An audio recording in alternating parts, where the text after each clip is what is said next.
Today I'm going to talk about some nuances and difficulties of the OCD recovery journey.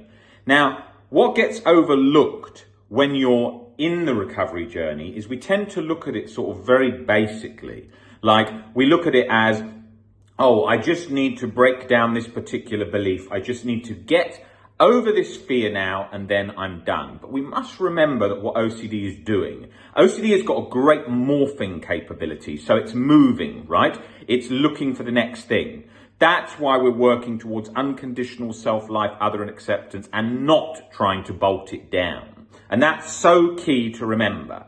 Now, what happens is the subtle aspects are being aware how it's going to shift into decision making, for example. So as your acceptance sets in, you become less scared of things in general. You feel more at peace. You feel less pulled to things and you're able to make calmer decisions. But remember, OCD is looking to disrupt that and it's going to say, are you sure that's the decision you wanted to make? Although you weren't scared, maybe you'd prefer this one. And then it's subtly pulling into those and also looking for where that acceptance is not so great. Now, we live in an era of social media. Everyone's got a podcast and most podcasts are junk. They're just the average person that you could speak to in the street with a microphone in front of them. So you're not getting much depth at all. And so constantly people send me all these videos from these different podcasts like, hey Rob, listen to this guy. He said that if you have an ice bath, eat just meat, then it resets the nervous system. If that worked, this would be a fitness page. This would be a page where we would be talking about the best ice baths. It isn't. Ice baths also aren't profound. Ice baths, like if you went back in time, just like 500 years ago, go, oh yeah, have you ever had a cold bath? Yeah, mate, I have a cold bath every day.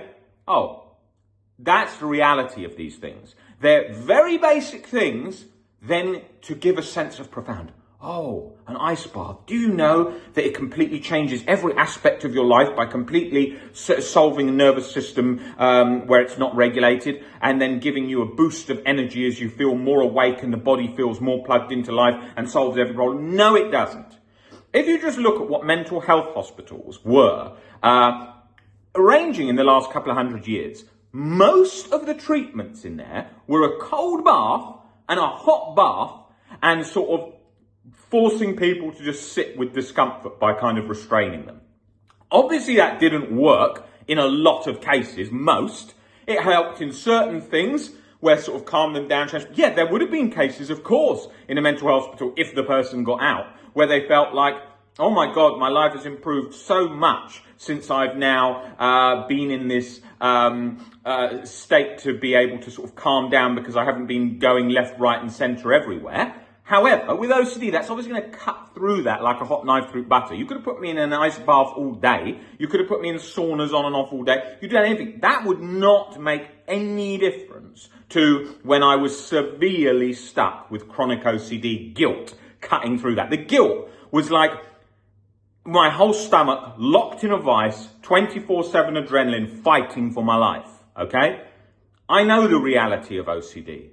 You know, I've probably worked with more people with OCD in the last 10 years than I can imagine anybody. And collectively with this team, I can't think of a team of this size that works with as many people. We see every situation with OCD. And there is no way that the majority of people with chronic severe OCD can just sit like that. It's like the whole thoughts are thoughts stuff. Yes, having, again, the profound wisdom. Having an idea of thoughts are thoughts. Yes, a key part of recovery. I'm having a thought, I'm allowing a thought, I'm having a multiple of thoughts, and I'm just allowing them and letting them be. Great.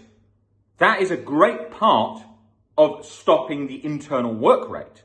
However, that is not going to unlatch when you've got latched on guilt and fear, which isn't budging, and it just sits there. You just have that 24/7 cortisol soup, as I often say, that's just bolted on and you're floating in that, right? That's the reality of it, okay? And when people are on the recovery journey and they think, oh, I've seen a lot of videos, I've read a lot of stuff now. Yeah, I could have watched every video on this channel. But until those perspective shifts have started to come into position and started to create those layers of change, I would be just as stuck. So recovery journey involves looking at perspectives, cutting down internal work rate, embodying acceptance, and it's difficult to do on your own. All I wanted to do was read books and watch videos and do it on my own, stay nice, comfortable in that bubble. But it's not like that. It involves lots of behavioral work too, and coming at those from all different angles. We are there to help you. If you just click the WhatsApp link below, you can speak to us directly today and come in and speak to us into one-to-one sessions, and we get straight into it. No long introductory sessions where you call a reception and they don't respond, and then you get through to them and you've got like a 2-hour-long introductory session just asking you a load of range of random questions all about your past and just waste a hell of a lot of time. We get straight into it from that first second. Bang. What is going on? Why do we do that? Because the person has been stuck for so long, they've got a good enough idea of what's going on and why they're stuck to some degree. They've usually been to a lot of people trying to get better. So people with OCD, they understand like, shit, I'm still feeling bad. And we want to look into, right, what's happening there and what are the next layers to change? And so that is key. You're stuck for a reason, and we are there to help you uncover that.